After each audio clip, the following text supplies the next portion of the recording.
السلام عليكم ورحمة الله وبركاته ውድ ወንድሞችና እህቶች አጭር መልእክት ይዤላችሁ መጥቻለሁ። የዛሬው መልእክቴ ደግሞ በኢኽላስ ዙሪያ ነው። ብዙ ይነገራል፣ ግን ብዙ መነገርና መተዋወስም የሚገባን ነገር ነው። ኢኽላስ የውስጥ ስራ ነው፣ የቀልብ ስራ ነው። ማንኛውንም መልካም ስራ መስራቱ አንዱ ሆኖ ጥራቱን የጠበቀና አላህ ዘንድ ውዴታ የሚያስገኝ መሆኑ ደግሞ ሌላ ነገር ነው። ስለዚህ ኢኽላስ ነው ለዛ ዋናው ነገር፣ ውስጡ አስኳሉ ኢኽላስ ነው። ስራ ስንሰራ ሁለት ሶስት ነገሮች ይፈታተኑናል። አንደኛው ሰው ስለኔ ስራ ምን ያህል ያውቃል የሚል የሰውን አድናቆት መፈለግ፣ የሰውን ምስጋና መጠበቅ፣ ዝናን መሻት ይመጣል። ስንት ጊዜ አኸተምክ ብሎ ይጠይቃል። ሰው ደግሞ መከረኛ ነው። ስንት አጅር ልትከፍለኝ ነው የምትጠይቀኝ በለው።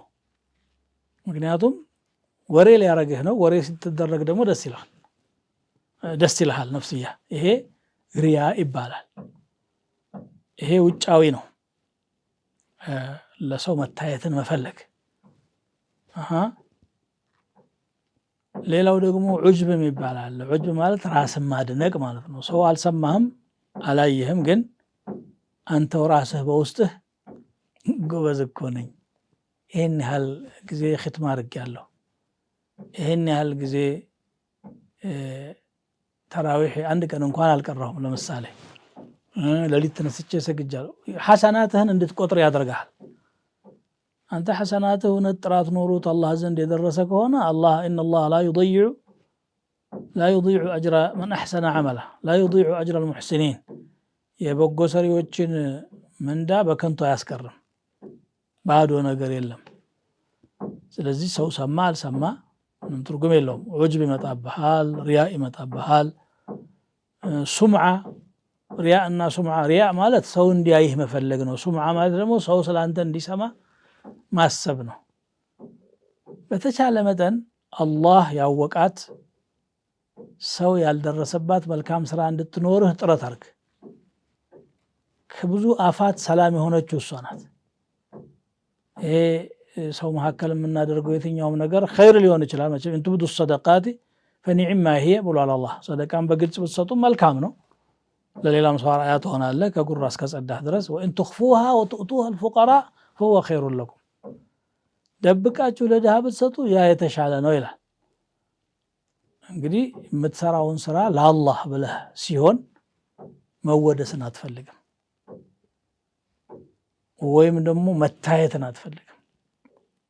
እስቲ አንድ ሳሊሕ ምን ይላሉ? ሰው ጥፋቱን የሚደብቀውን ያህል ኸይሩን ቢደብቅ ኖሮ የት ይደርስ ነበር? አሁን ምንድን ነው ሰው ሳት ብሎት ዚና ሰርቶ ከሆነ እንደ ትንሽ ኢማን ያለው ከሆነ አንድ ቀን እንደዚህ ዚና ሰርቼ ብሎ ያወራም፣ በጣም ይደብቃል። የሰራትን ኸይር ግን ያቁነጥንጠዋል። ሰው ካልነገረ ጨንቀዋል። ከዚህ ከሪያ በጣም መራቅ ያስፈልገናል ማለት።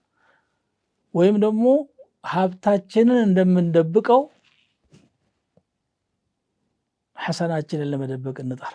ማንም ሰው ግድ ካልሆነበት በስተቀር ያለውን ቆጥሮ ለሰው ያወራል። ይህን ያህል አለኝ አይልም። እንዳውም ሰው ስለሱ እንዲያውቅ አይፈልግም፣ ሴክሬት እንዲሆን ይፈልጋል ሁሉ ነገር። ይሄ መሆን የሚገባው መልካም ስራ ላይ ነው በአብዛኛው ማለት ነው።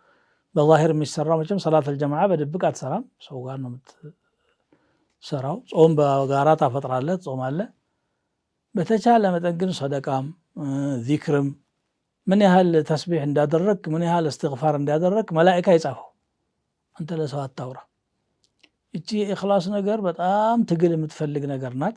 ከራስ ጋር መታገል የምትፈልግ ነገር ናት። መስራቱ አንድ ነገር ሆኖ የሰራነው ጥራት ያለው ሆኖ አላህ ዘንድ እንዲመዘገብልን፣ ወይም ለዱንያ ፍለጋ ወይም ለዝና ፍለጋ ወይንም ደግሞ ጉራ እንዳይሆን እንጠንቀቅ እላለሁኝ። وجزاكم الله خيرا والسلام عليكم ورحمة الله